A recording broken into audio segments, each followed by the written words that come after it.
Vamos estudar um texto relativamente pequeno em relação normalmente eu faço aqui. O texto está lá em Lucas 22, de 31 a 34. E assim diz o texto. Simão, Simão, Satanás pediu para peneirar você como trigo, mas eu orei por você, Simão, para que sua fé não desfaleça. E quando voltares, confirma a teus irmãos. Mas ele respondeu, Senhor, estou pronto para ir contigo para a prisão e para a morte. E Jesus respondeu assim a Pedro, eu te digo, Pedro, antes que o galo cante hoje, tu negarás 3 vezes que me conhece. E esse é o texto que nós vamos estudar hoje, nesse período da manhã. Vamos orar primeiro. Deus, obrigado por mais esse dia que tu nos trouxeste aqui. Abra os nossos corações para esse texto aqui, em que seu filho está falando com Pedro, e mostre o que esse texto tem para nos dizer. Nós agradecemos mais uma vez por poder estar aqui esse dia para poder te adorar e para escutar a tua palavra, meu Deus.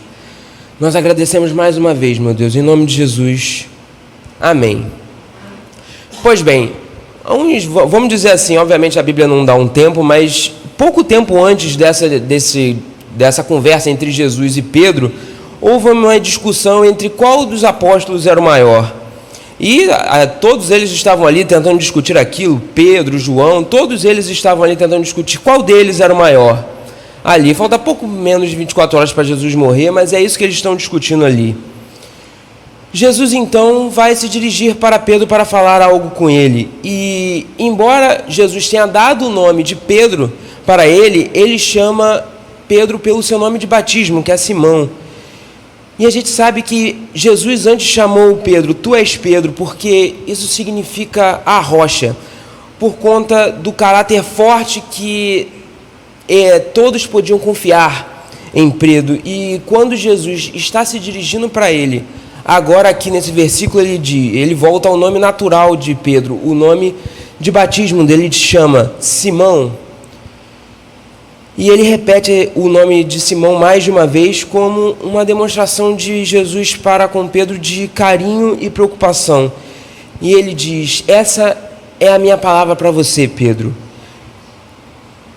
Mas aquele que deveria ser o líder sólido da igreja que vai ter daqui a algum tempo, a partir daqui desse texto, nós sabemos que vai negar Jesus repetidas vezes, ainda no período ali daquela noite. E a gente pode dizer que esse é um dos grandes momentos da história da igreja cristã, porque ali a gente vê a queda ainda de um dos líderes que vai ser um dos grandes líderes que vão vir para a igreja, um dos líderes mais promissores, a gente pode dizer. Pedro não tinha dúvida da força da sua fé, e é isso que ele está tentando demonstrar ali para Jesus. E tudo que ele queria fazer ali é tentar acalmar os medos que Jesus estava demonstrando para ele, na visão dele, obviamente. Ele diz assim para Jesus então, eu estou pronto para ir com você até a morte, para a prisão, seja o que for, eu estou pronto para ir contigo. E em sua mente, não se engane, Pedro realmente achava que ele estava pronto para ir para o martírio com Jesus, para ir para a prisão e seja o que fosse. Mas Jesus sabia melhor do coração de Pedro do que ele mesmo sabia do seu próprio coração. E Jesus não disse assim para Pedro quando Pedro disse isso para ele. Ah, que bom, Simão. É tão bom saber que você pensa assim. Estou feliz que você vai estar comigo, mesmo que qualquer coisa que aconteça. Sua fé é tão forte. Muito pelo contrário, quando Jesus ouviu Pedro falar isso para ele, ele volta a adotar o nome de Pedro de rocha, como ele tinha dado para Pedro, e disse muito sobriamente para Pedro, como a gente viu aqui no versículo 34. Respondeu Jesus, eu digo, Pedro, que antes que o galo cante hoje, 3 vezes você negará que me conhece. É isso que Jesus disse para Pedro, e se você pensar bem, é uma grande queda para aquele que vai ser um dos líderes mais proeminentes da igreja nos próximos anos. Jesus, como eu disse, conhecia Pedro muito melhor do que Pedro conhecia a si mesmo. Pedro achava que ele ia conseguir fazer aquilo, mas Jesus sabia como é que estava o coração de Pedro naquele momento.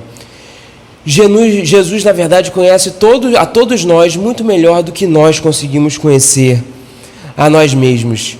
Jesus pode ver que precisamos de repreensão numa hora que muitas vezes a gente acha que a gente não precisa, que a gente precisa de correção, que a gente precisa de uma instrução quanto ao que a gente deve fazer, no momento em que a gente acha que a gente está forte, que a gente nem precise daquela instrução. Portanto, aqui a gente está vendo uma advertência pessoal dada ao Senhor para Pedro. O nosso Salvador está cuidando daquele que ele está preparando para ser o seu líder da sua igreja daqui a um tempo. O líder que ele escolheu, o líder que ele amou e que ele mesmo diz que ele orou por ele.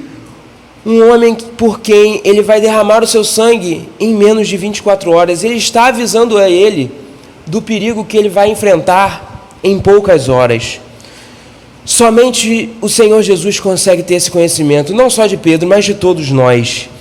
E a Bíblia está cheia de advertências para nós que nós devemos ver muito claramente para nós mesmos. Diz assim, por exemplo, Paulo para Timóteo: o Espírito diz claramente que nos últimos tempos alguns abandonarão a fé e seguirão o espírito enganadores. E ele expressa a sua preocupação também com os anciões de Éfeso, como está em Atos 20, de 29 ao 31. Sei que, depois da minha partida, lobos ferozes penetrarão no meio de vocês e não pouparão o rebanho. E dentre vocês mesmos se levantarão homens que torcerão a verdade, a fim de atrair os discípulos. Por isso, vigiem. Lembre-se de que durante 3 anos jamais cessei de advertir cada um de vocês, noite e dia, com lágrimas. Qualquer ministério fiel em propagar o Evangelho deve exortar as pessoas para que elas vigiem, que elas orem, que elas lembrem que o Deus desse mundo está aqui procurando por elas e que elas devem procurar sempre a Deus, porque o Deus desse mundo está pronto para devorar cada um de nós no momento que você der mole. E você deve estar atento essa semana, hoje, daqui a 2 anos, daqui a anos. Você sempre deve estar pronto, sempre deve estar atento ao que pode acontecer. Porque no final das contas nós estamos envolvidos numa guerra santa. Mas então, o que Jesus disse para Pedro? O que ele falou para Simão? Para isso eu quero ilustrar um pouco como, imagine que um grupo de meninas foi sequestrada por um homem e foi abandonada numa casa abandonada no meio do nada, perto de um lago, que é coisa assim, como a gente vê geralmente nesses documentários de serial killer, de gente que é rápida, que vai matar as pessoas. Obviamente, esse é um homem mau que está ali com elas e durante a noite ele pergunta por uma delas para saber sobre ela e pegar ela. Imagine o horror dessa menina que escutou esse pedido. Imagine o horror não só dessa menina que escutou o pedido desse homem, mas também das outras que estão ali escutando. Agora eu quero que você multiplique esse mal por 1 milhão. O quanto você puder pensar que é um número absurdo para você. Essa é a situação que está acontecendo aqui. O diabo pediu permissão a Deus para colocar a sua peneira e para assim sacudir a fé de Pedro para ver como é que ele vai reagir. E é isso que Jesus está tentando alertar Pedro. Ele vai ser entregue por um tempo a Satanás, o mestre da crueldade e da maldade. E é isso que nessa passagem está dizendo. E o alvo do diabo aqui é Simeão.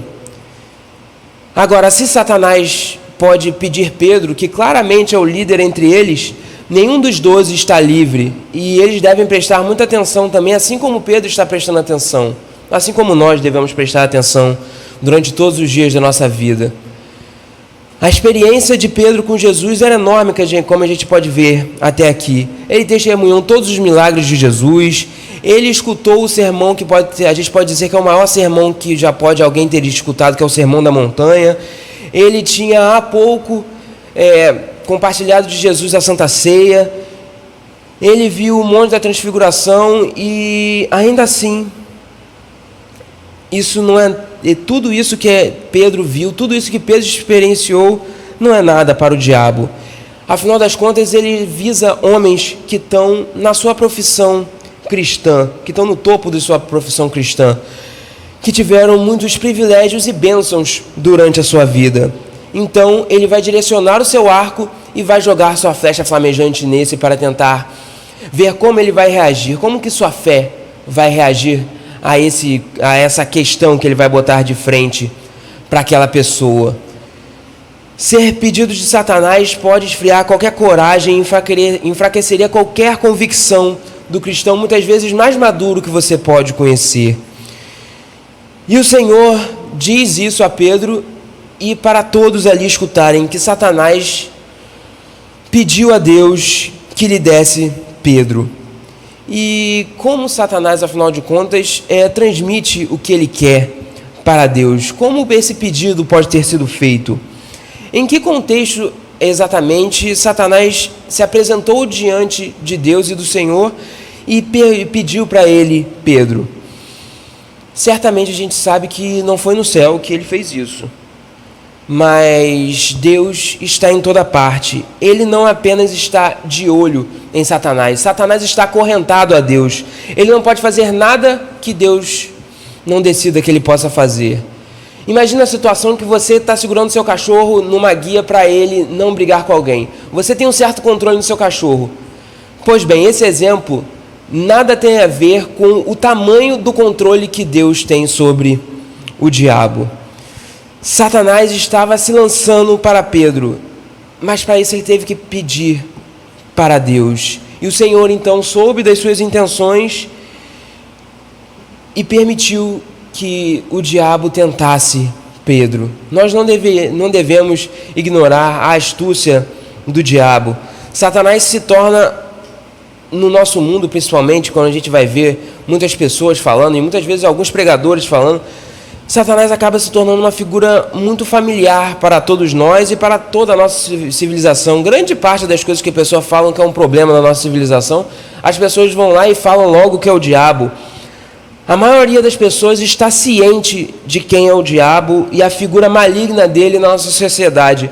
Muitas vezes elas conhecem Satanás muito mais do que elas conhecem, por exemplo, Paulo, que é falado tantas vezes na Bíblia e que tem tantas coisas escritas na Bíblia. E a verdade é que, apesar das pessoas saberem muito de Satanás e que ele é maligno, e Paulo estar muito mais na Bíblia, Satanás aparece muito pouco na Bíblia. Por exemplo, no Velho Testamento, Satanás aparece apenas 3 vezes. Uma em Gênesis 3, que é quando ele é a serpente, em Zacarias 3 e nos 2 primeiros capítulos de Jó. São só essas 3 vezes. Mais raro ainda que isso é quando Satanás fala alguma coisa, que de novo ele fala apenas 3 vezes. Uma, quando ele é a serpente, em Gênesis 3, em Jó, e no Novo Testamento, uma vez, que é quando há a tentação de Jesus. Essas são as únicas ocasiões que você vai ver o diabo falando na Bíblia, porque na verdade ele não fala muito na Bíblia. E claro, você não precisa falar muito para causar imensos danos em qualquer lugar que seja. É o que Satanás faz que é mais significativo. É isso que a gente deve prestar atenção, no que ele está fazendo e não no que ele está falando. Satanás está sempre pronto e tendo uma ideia do que ele pode fazer. Ele e seus poderes, apesar de tudo, são severamente limitados pelas restrições que Deus impõe a ele. Afinal de contas, ele não tem soberania real. Como eu disse, ele tem que sempre buscar a Deus quando ele quer fazer alguma coisa. E a Bíblia enfatiza bastante esse fato. E a maldade permanente de Satanás, e isso é mostrado na maldade permanente de Satanás contra o Deus Pai, Deus Filho e Deus Espírito Santo. No final das contas, a palavra Satanás significa guardar rancor contra alguém. E nada poderia definir mais do que é Satanás. E a sua obra é se opor aos homens. Satanás é o adversário. Ele é cínico e distorce tudo o que se diz e sempre interpreta mal para você. E ele amarga, assim, a relação de um homem contra o outro, tenta amargar o próprio homem com a igreja, e assim é as atitudes de Satanás. Ele tenta plantar mágoas em nossos corações contra os outros homens e espalha as nossas mágoas por aí para ver como é que a nossa fé vai reagir a isso. Ele, na verdade, é uma criatura muito frustrada e desapontada no final das contas. Ele não consegue realizar nada do que ele deseja. o que ele mais deseja no final das contas não é o que ele consegue fazer. Para ferir um cristão, primeiro ele tem que perguntar ao Senhor. E o cristão verdadeiro está completamente unido a Deus, e a esse ele não vai conseguir fazer o mal final que ele gostaria de fazer.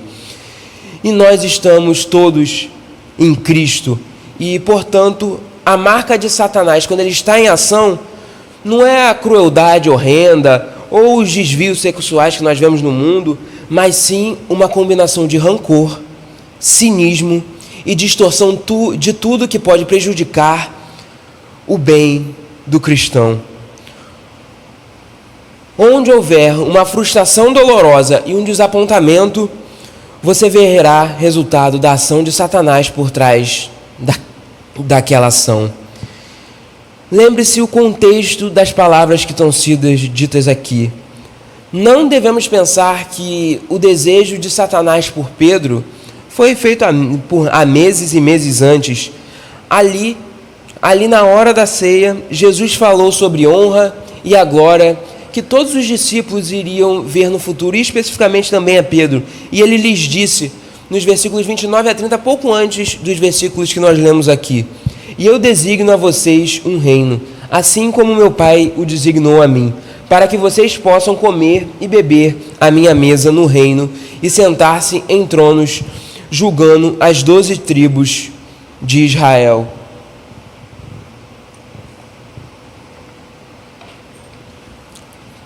Pois bem, imediatamente depois disso, Satanás se aproxima do Senhor e pede: eu quero Pedro. Satanás quer que todo cristão seja expulso e humilhado no final das contas. E ele não quer que Pedro, lá no final dos tempos, como Jesus está falando aqui, seja exaltado e esteja lá no céu em seu trono. Ele deseja, no final de tudo, um mal de Pedro. Ele deseja Pedro para ele. Ele fala: dê-me Pedro, diz ele a Cristo. E foi o Senhor que, ao engrandecer Pedro, acabou chamando a atenção de Satanás e chamou Satanás à ação. O Senhor acabou instigando que Pedro deveria passar por este teste. E toda a iniciativa foi dele mesmo. Eu te confirmo um reino, Pedro, e você assentará num trono e julgará os homens, as 12 tribos de Israel. E Satanás logo vai e fala: deixe-me pegá-lo, deixa eu ter Pedro. E você deve se lembrar que Satanás é uma criatura assim como nós. Satanás não sabe de tudo o que está acontecendo, ele não sabe de tudo o que está no coração de cada um. Satanás não é onisciente, isso é um atributo apenas de Deus.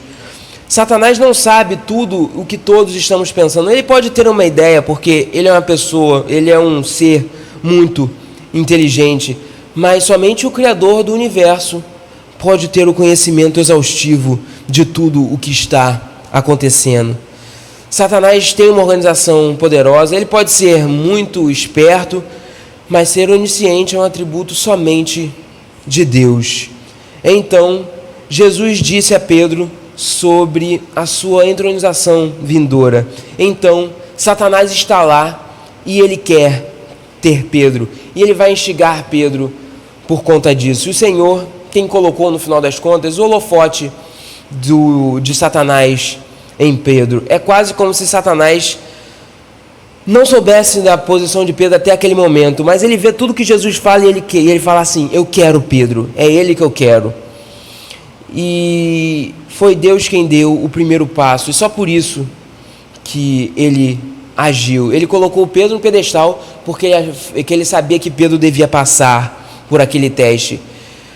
E ele botou Pedro nesse pedestal no momento que ele falou agora a vindoura que estaria para Pedro daqui a um tempo. E Deus lançou o desafio a Satanás, e ao falar do futuro dos 12 discípulos futuramente. E foi Deus que estava baixando então aquela forte barreira que Pedro tinha de proteção ao redor de Pedro, anunciando os seus planos a eles. E abaixou novamente quando permitiu a Satanás tentar Pedro. E depois, mais uma vez, com uma pergunta de uma serva, quando Jesus estava sendo julgado, ele baixou mais um pouquinho, então, a barreira.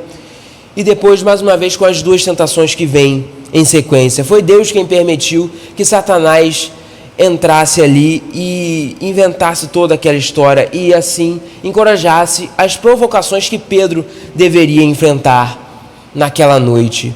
Foi Deus quem apresentou toda a situação porque ele queria que Pedro passasse por aquela situação. E ele estabeleceu as regras que viriam a seguir. Todo o cenário aqui é obra do Senhor. Como antes nós vemos, foi com Jó em suas provações que o diabo chega a ele e Deus diz como que deve ser e o que ele pode fazer. Pode haver situações nas Escrituras que nos tocam a ouvir e sobre as grandes bênçãos que estão diante de nós. Nós vemos Deus falar sobre o reino que está por vir para nós e para todos aqueles que o amam, a herança que está para vir, como que vai ser o céu, a reserva do céu para nós, a glória que ninguém nunca viu e ouvidos nunca ouviram, que Deus reservou tudo isso para nós e que tudo isso um dia vai ser nosso e que nós podemos ter a certeza porque Jesus comprou isso para nós. Um lugar onde não há mais doença, não há mais dor, não há mais morte, um novo céu e uma nova terra. E lá estará o Senhor em beleza e glorificado para nos recepcionar, e nós ouviremos a palavra dele de boas-vindas naquele dia. E com ciúmes da nossa situação, da nossa alegria e segurança que nós estamos, Satanás anseia em nos ter, assim como ele anseia a ter Pedro aqui, como ele está demonstrando aqui nesse texto. E ele é uma criatura odiosa e impiedosa. E ele pensa, e você pode pensar na longa e dolorosa morte, por exemplo, que alguns homens de Deus sofreram aqui nesse mundo.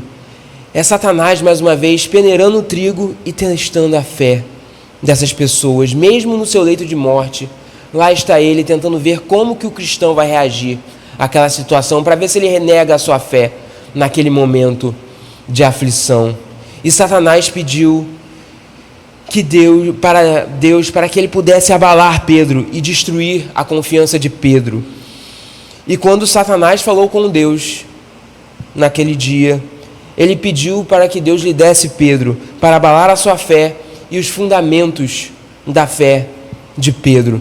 Mas Jesus, ao orar, pediu a Deus que salvasse a Simão. Ele diz assim a Pedro: eu orei por você. Logo, depois disso aqui, Jesus vai ser preso, vai ser açoitado e vai ser botado numa cruz. Uma coroa de espinhos vai ser colocada em sua cabeça. Vão bater em seu rosto e ele vai ter todo o seu rosto desfigurado. Eles iam pregar suas mãos, seus pés, e ele seria posto na cruz. E lá ele ficaria pendurado até que ele morresse.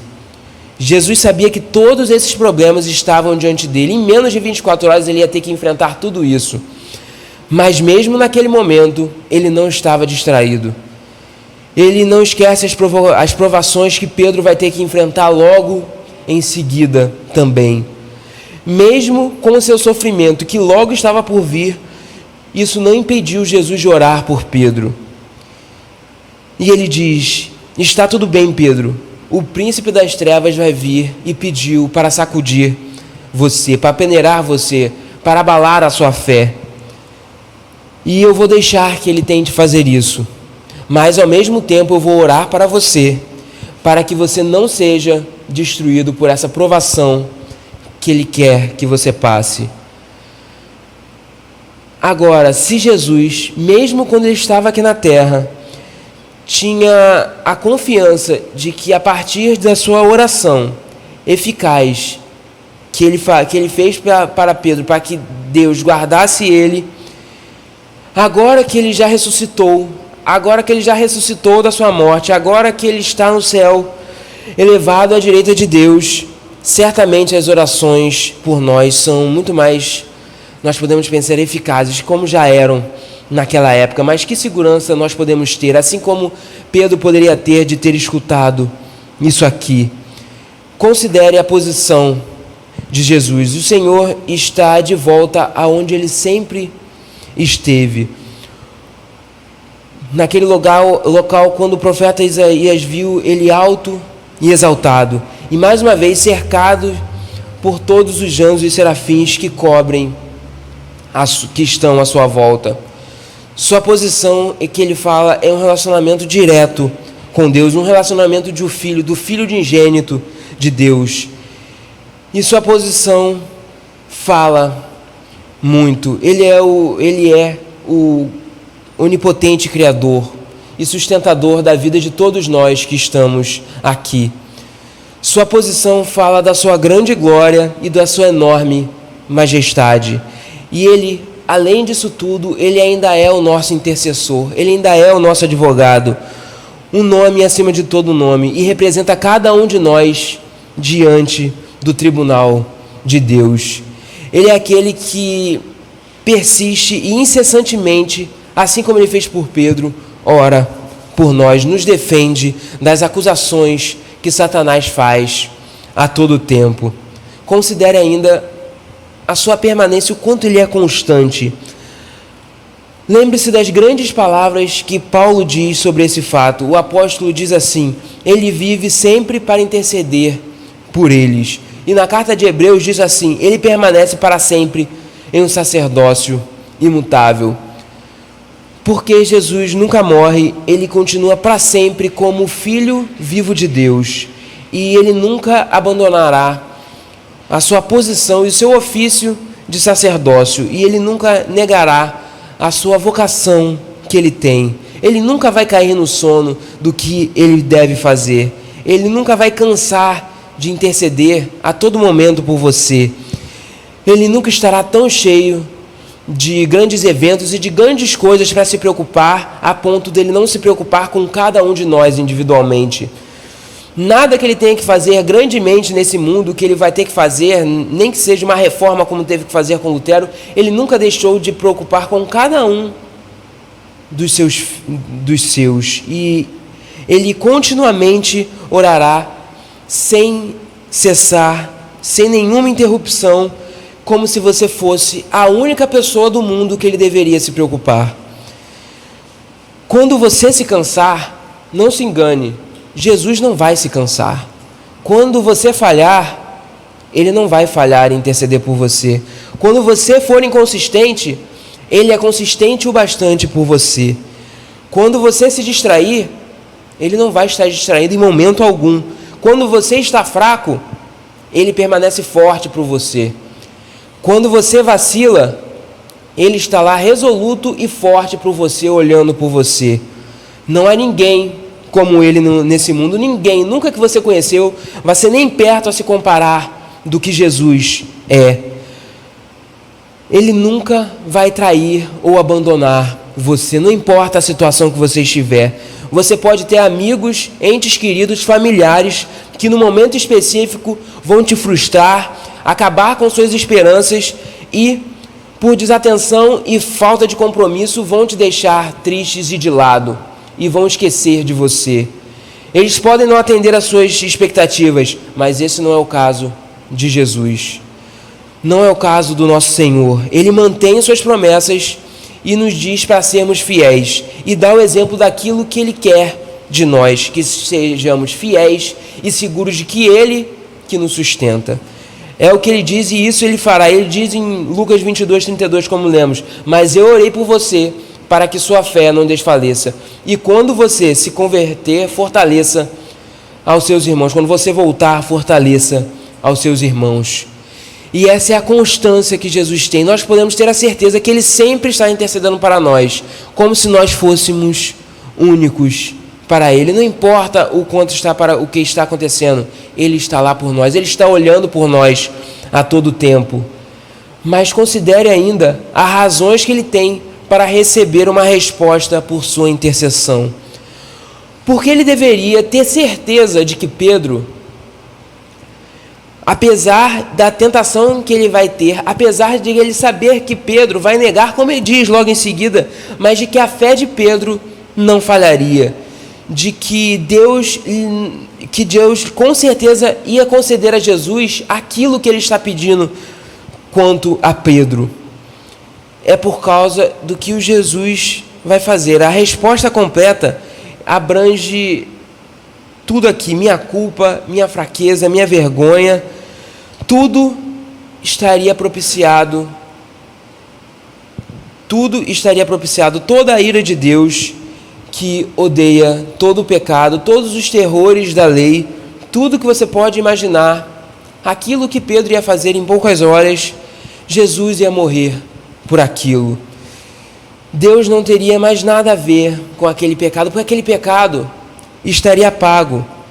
E a tempestade da ira de Deus contra tudo o que tem sido cruel, tudo o que nós fazemos, todo o pecado que Pedro ia acabar de cometer, seria aplacado na colina do Gólgota. E haveria uma grande paz entre Deus e Pedro, e Deus e nós. E Deus está eternamente satisfeito quando Ele nos olha, porque quando Ele nos olha, Ele olha para o Cristo ressuscitado, exaltado à sua direita, e então Ele pode me perdoar de forma completamente abrangente, a ponto de que eu não tenho mais culpa alguma. A minha satisfação divina, a satisfação divina em mim está ao lado de Deus, à sua direita. Seu sacrifício em meu nome fez a expiação completa. E agora eu sou totalmente aceitável perante de Deus. Jesus sofreu o castigo pelos meus pecados, pelos pecados de todos nós, e pelo pecado de Pedro, que Pedro ia falhar ali diante, como ele está falando aqui que Pedro vai falhar.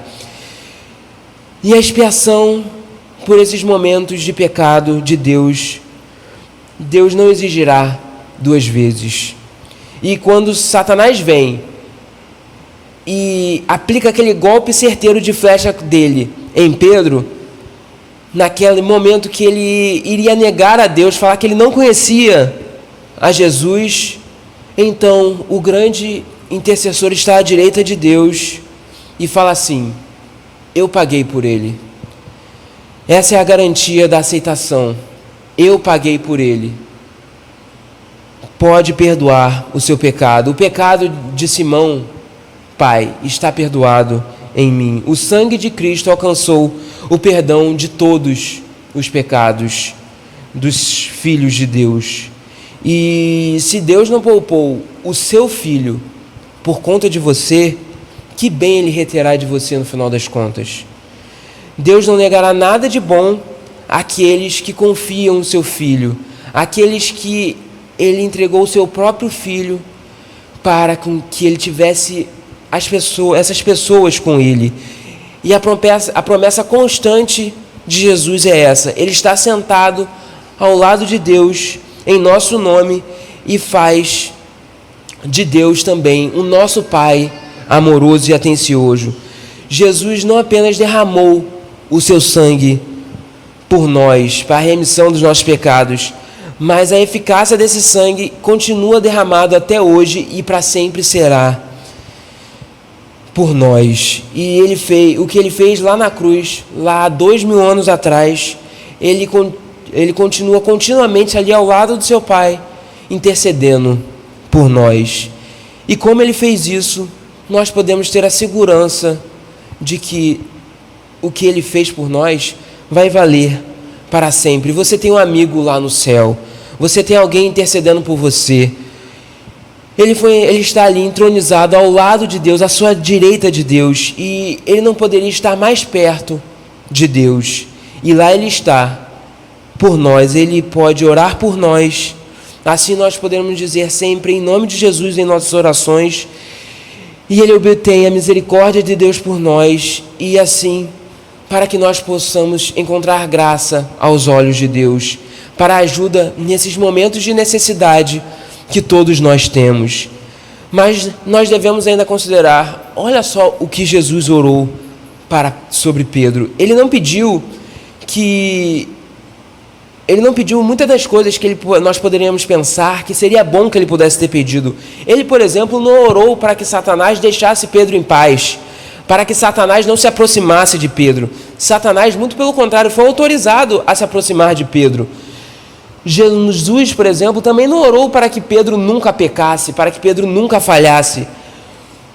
O que ele fez, primeiro, foi permitir a tentação de Pedro, para que a tentação de Pedro pudesse demonstrar para Pedro os limites de sua força.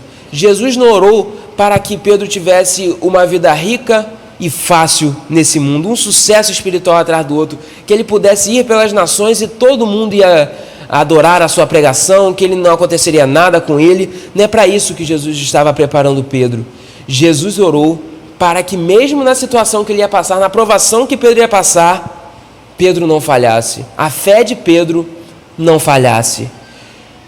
Jesus Cristo é o Deus onipotente. Ele orou por Pedro e ele sabia que Pedro, a fé dele, no final das contas, não iria falhar, mesmo no momento difícil em que ele falhasse, que ele pecasse. E que esses são os momentos em que muitas vezes nós devemos aprender que quando Deus está fazendo isso, Ele está querendo fortalecer a nossa fé. Quando Ele está querendo fortalecer a fé dos seus filhos. E essa é a fé salvadora, é exatamente o que Satanás estava tentando destruir em Pedro, quando ele pediu a Deus que ele tivesse Pedro. Se Pedro parasse de acreditar, quando ele passasse por aquela provação, só uma coisa provaria: de que ele não era de Jesus, ele não pertencia a Jesus. Assim como há um tempo atrás eu preguei sobre Judas, Judas traiu Jesus também, mas ele não se arrependeu. Ele parou de ter a fé salvadora, ou seja, ele nunca teve essa fé salvadora, mas então isso só mostra que ele não pertencia a Jesus. Mas Pedro, ao contrário, mesmo pelo momento de provação que ele passou, a sua fé salvadora não foi abalada. E Satanás sempre tenta tirar ela de nós, como eu disse antes, a fé em Cristo, a fé salvadora em Jesus. E é isso que faz de um crente, a sua fé salvadora. E o objetivo do ataque de Satanás era exatamente esse: abalar a fé salvadora de Pedro. Ele queria tirar o plug da fé que nós temos e que desconecta a gente de Deus. É a nossa fé que nos une a Deus. E a fé é uma graça de conexão que Deus dá a nós. É o contato entre a alma do crente e o Deus vivo. Se Satanás consegue tirar esse plug de fé que temos, então isso só demonstra, no fim das contas, de que nós não estávamos em Jesus. Considere tudo o que perderíamos aqui nessa situação se a nossa fé falhasse. O que a Bíblia diz? Somos justificados pela fé. Tire a fé e, portanto, nós não podemos ser justos diante de Deus. Tire a fé e nada do que fazemos será aceito por Deus, porque sem a fé salvadora em Jesus, o que nos sobra? A Bíblia diz: a fé nos capacita, ela extingue os dardos inflamados do maligno. Os dardos inflamados do maligno nada vão fazer conosco por conta da nossa fé salvadora. Tire sua fé e pronto, os dardos do maligno somente vão te destruir. Tire a fé e você tira a sua própria vida em Deus, pois o crente não é nada sem sua fé. Mas, se ainda tivermos fé, viveremos invencivelmente no poder de Jesus Cristo. Ele é o nosso poder, Ele que nos garante tudo. E as histórias da Bíblia nos garante isso, como ele mostra, por exemplo, em Hebreus 11, de 33 a 35, que diz assim: os quais pela fé conquistaram reinos, praticaram a justiça, alcançaram o cumprimento de promessa, fecharam a boca do leão e apagaram o poder do fogo e escaparam do fio da espada. Da fraqueza tiraram a força, tornaram-se poderosos na batalha e puseram em fuga exércitos estrangeiros. Houve mulheres que pela ressurreição tiveram de volta seus mortos. Uns foram torturados e recusaram ser libertados para poder alcançar uma ressurreição superior. Esta é a fé para a qual Jesus orou para que Pedro tivesse. Uma fé que salva de toda e qualquer situação que pudesse passar, qualquer situação que o maligno pudesse botar diante dele. É essa fé que Jesus pediu para que Deus preservasse em Pedro. Esta é a oração de Jesus. E é a oração que ele faz por todos os seus discípulos e por todos nós, a todo momento, incessantemente, como vimos. A oração do Salvador para que a nossa fé não se abale, para que a nossa fé aqui, para cada um para o qual ele morreu, não se abale. Jesus está ocupando a todo momento, orando para nós desta forma, agora, nesse momento e durante todo o momento. A Bíblia diz que Jesus está lá, diante de Deus, à sua direita, intercedendo por nós. E diz ainda em Hebreus 7, 25, portanto, ele é capaz de salvar definitivamente aqueles que, por meio dele, se aproximam de Deus, pois vive sempre para interceder por ele. Ele é o nosso intercessor infinito. Ele ora por nós a todo tempo, para que nossa fé, essa fé salvadora, se mantenha firme, não importa a situação que nós passamos, não importa o quão difícil possa ser a nossa vida, não importa a situação que nós possamos passar.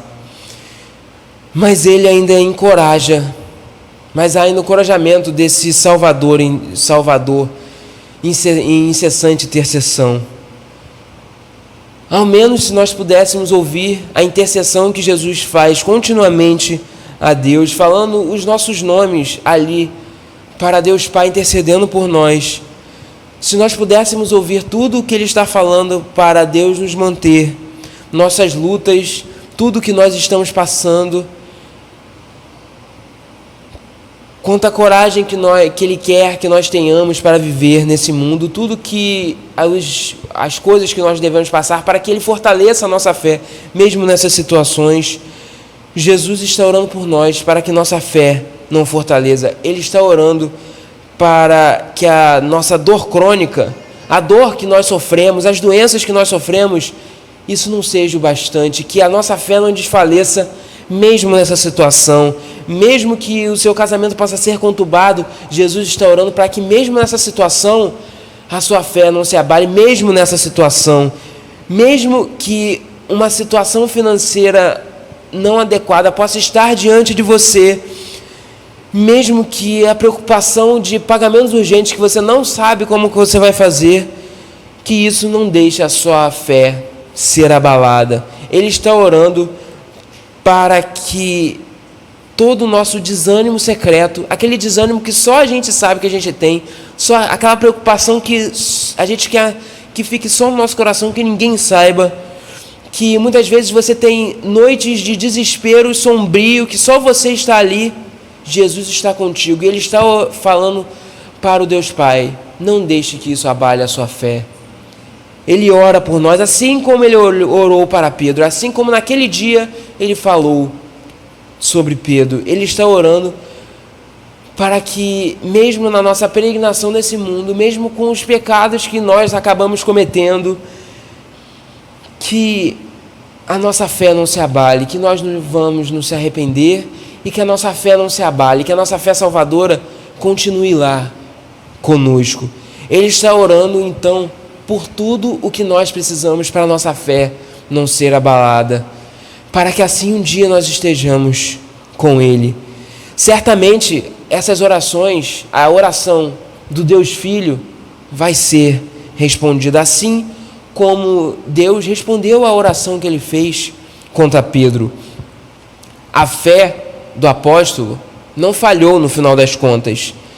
Embora ele tenha se afastado, naquele momento ele tenha falhado, ele tenha negado a Jesus 3 vezes, que ele tenha fugido, assim como todos os discípulos, ele voltou e confiou que seus pecados estavam na cruz com Cristo, que seus pecados estavam perdoados na cruz com Cristo. E a mesma coisa é para a gente, é a nossa vida aqui nesse mundo. O Filho de Deus está intercedendo por nós ao lado do Pai. E como o seu pedido no final das contas podem falhar, irmãos? Jesus ora com mais sabedoria do que qualquer um de nós poderia orar, com frequência e eficácia incrível. Ele ora por nós como nós mesmos jamais pudemos orar por nós mesmos. E embora possamos passar por provações muitas vezes muito difíceis, situações que botam sua fé em prova e até mesmo cair em pecados perversos que você mesmo pode dizer: meu Deus, como é que eu pude cair nesse pecado? Assim como Pedro fez ao negar Jesus naquele momento em que Jesus estava simplesmente sozinho. Não estaremos perdidos, porque Jesus orou para a nossa fé não fosse abalada. E seja qual for a situação desesperadora que nós possamos trazer para Ele, não importa a situação, não importa o quão terrível você pode considerar o seu pecado, a única coisa que você deve fazer é ir a Jesus e pedir perdão, porque Ele está intercedendo por você. Ele está pedindo: Deus, Ele está pedindo incessantemente, não abale, não deixe que a fé dele seja abalada. Todas as nossas objeções, tudo que nós fizemos, tudo que nós possamos ter feito, o Salvador dos nossos pecados levanta a mão e diz assim: eu orei por você, para que a sua fé não desfaleça. E Jesus ainda complementa para Pedro: e quando você voltar, fortaleça seus irmãos. Você percebe que Jesus não disse: se você voltar arrependido, fortaleça seus irmãos. Não tem o se no que Jesus está dizendo. Jesus sabe o que Pedro vai fazer. Ele diz: quando você voltar, ele está dizendo: olha, Pedro, você vai cair. Pode ter certeza, você vai cair, mas você vai voltar para mim. E quando você voltar, eu estou orando para você para você voltar. E quando você voltar, fortaleçam os seus irmãos nas situações que eles vão enfrentar. A promessa é feita para Pedro, com base na intercessão que o Senhor fez para ele. E Jesus decidiu que vai salvar Pedro completamente, não importa o pecado que ele vai realizar em poucas horas ali, ele o salvará. Pedro vai o negar, vai o abandonar e vai fugir. Ele vai fugir assim como todos os discípulos vão abandonar ele. Embora Pedro tire uma espada e tente matar um homem, mesmo que Pedro minta, mesmo que Pedro negue a Jesus, mesmo que ele faça isso tudo com Jesus na frente dele, ele ainda assim, Jesus está ali, está intercedendo por Pedro e salvará este homem mesmo com seu comportamento repreensível que está ali diante dele. Ele decidiu fazer isso. Ele vai salvar Pedro ao máximo. Ele vai salvar Pedro mesmo naquela situação que vai acontecer. Afinal de contas, não é para as pessoas perfeitas desse mundo que Jesus veio. Não é para os justos. Ele veio pelos pecadores. Pecadores, assim como Pedro. Pecadores assim como nós. Cheios de autoconfiança de que eles vão com Jesus até a morte, que eles não vão falhar em momento nenhum, mas fracos, que na primeira situação vão abandonar Jesus.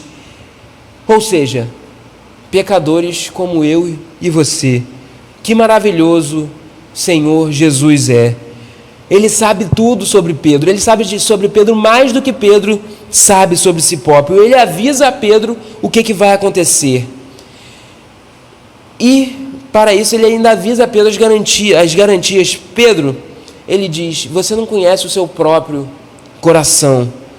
Jesus conhece o coração de Pedro, assim como ele conhece o nosso.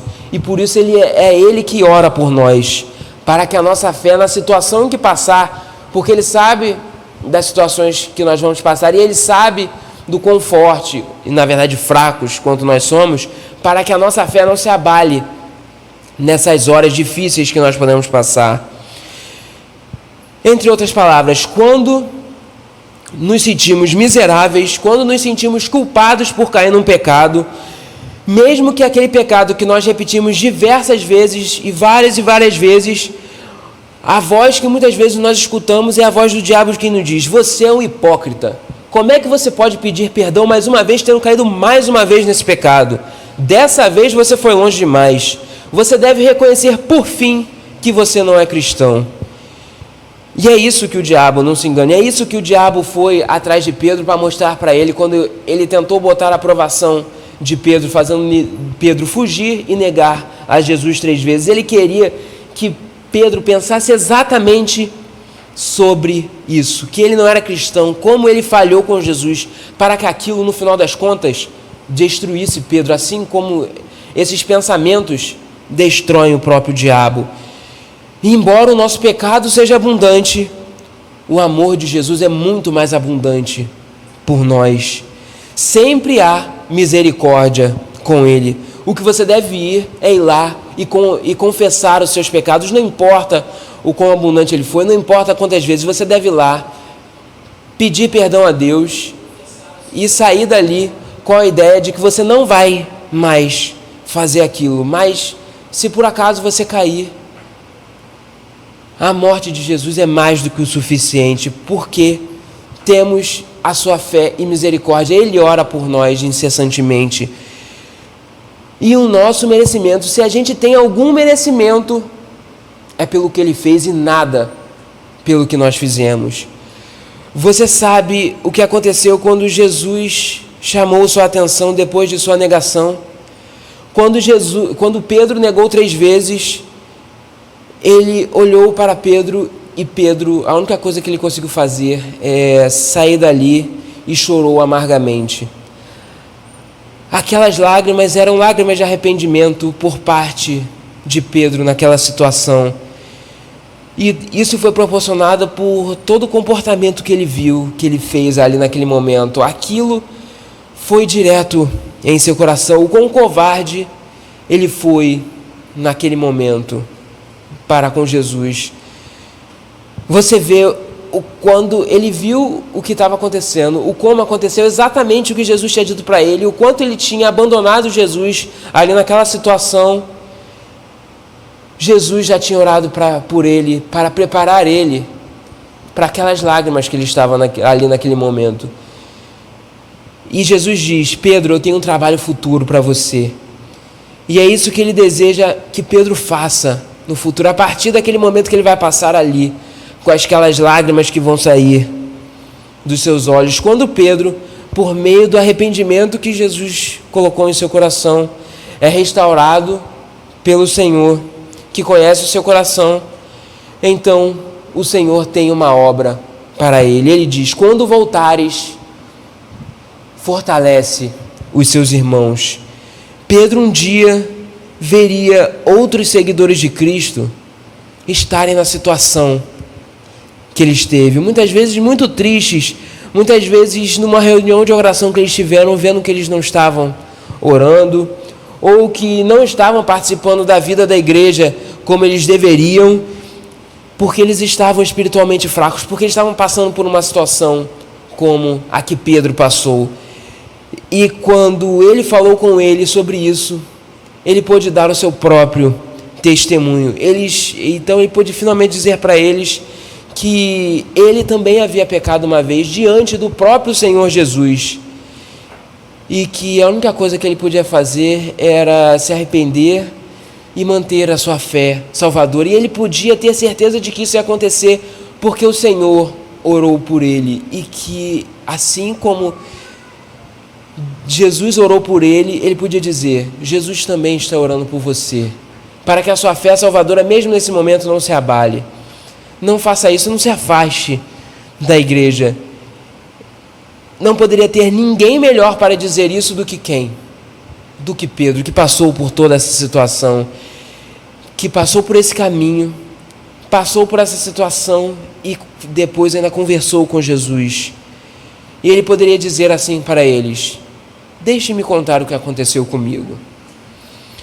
Pedro diria então o que todas as suas quedas, todas as vezes que ele falhou com Jesus, todos os seus pecados que Jesus chamou a sua atenção, mas que Jesus olhou para ele, orou por ele, e isso foi direto para o seu coração. E assim Jesus restaurou o coração de Pedro, e poderia usar agora ele para fazer o que ele estava fazendo, uma bênção enorme para a igreja daquela época, como é até nós. E isso é o que você deve fazer. Ele diria para aqueles irmãos, ele deveria fortalecer aqueles irmãos. Ele poderia dizer: você deve confessar o seu pecado ao Senhor e depois seguir em frente em sua vida cristã. Você deve seguir a Cristo. Você não deve deixar que isso abale a sua fé salvadora. Você deve ir atrás de Cristo. Você deve pedir perdão pelos seus pecados e Ele vai orar incessantemente por você. E você deve ter a confiança de que Ele morreu na cruz por você. Então a promessa que Ele fez de que Ele está orando incessantemente por você e que você pode confiar nele vai acontecer. Há um trabalho que Jesus deixou para você fazer, assim como Ele deixou para Pedro. E tudo depende disso. Você ama ou não a Cristo? Se você ama, você confia ou não dele? Você tem a fé salvadora ou não? E se você tem, Ele vai pedir para você, Ele vai orar por você. Então Pedro pôde contar a eles como foi restaurado por Jesus. Foi assim, ele pode dizer, que aconteceu. Jesus me restaurou. E nós podemos ver numa situação como em João 21, de 15 a 17, como Jesus ainda tratou Pedro mesmo depois que isso passou. Ele diz assim: depois de comerem, Jesus perguntou a Simão Pedro: Simão, filho de João, você me ama mais do que estes? Disse ele: sim, Senhor, tu sabes que eu te amo. Disse Jesus: cuide dos meus cordeiros. Novamente Jesus disse: Simão, filho de João, você me ama? Ele respondeu: sim, Senhor, tu sabes que eu te amo. Disse Jesus: pastorei as minhas ovelhas. Pela terceira vez ele lhe disse: Simão, filho de João, você me ama?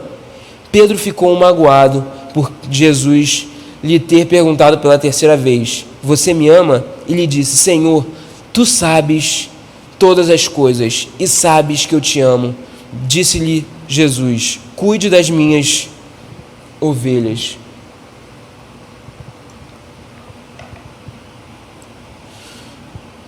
Agora, como as pessoas são fortalecidas no nosso dia a dia para a gente conseguir crescer e ser forte? Elas devem comer uma boa comida e ter um bom alimento. E não existe melhor alimento do que o preparado em cada um dos evangelhos, seja em Mateus, Marcos, Lucas, João, seja nas cartas que nós podemos achar de Paulo, do próprio Pedro, ou seja, tudo que nós podemos encontrar na Bíblia e no Novo Testamento. Nós também vamos passar pelos dardos de fogo, pelas flechas de fogo que Satanás vai botar nas nossas situações. Nós muitas vezes vamos pecar contra o Senhor e vamos negar a Ele, assim como Pedro negou a Ele. Mas o nosso Senhor está incessantemente ao lado do Deus Pai, orando por nós. E nós podemos ter essa certeza por conta de tudo que Ele conquistou, tudo que Ele conquistou na cruz por nós.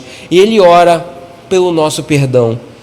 E Ele diz que tem um trabalho então para nós fazermos, que nós devemos seguir nesse mundo dando testemunho dele e que nós devemos então fortalecer aqueles que muitas vezes estão fracos, dando muitas vezes exemplo do caso de Pedro, que Jesus orou por ele, para que mesmo naquela situação horrível que Pedro se colocou, mesmo ele negando Jesus na face de Jesus, negando 3 vezes, como o Senhor tinha dito, mas mesmo naquela situação, mesmo durante todo o sofrimento que Jesus ia enfrentar, ele orou por Pedro. E se ele orou por Pedro naquela situação, o quanto ele não vai orar por nós agora que ele está no céu? Amém, irmãos? Vamos orar.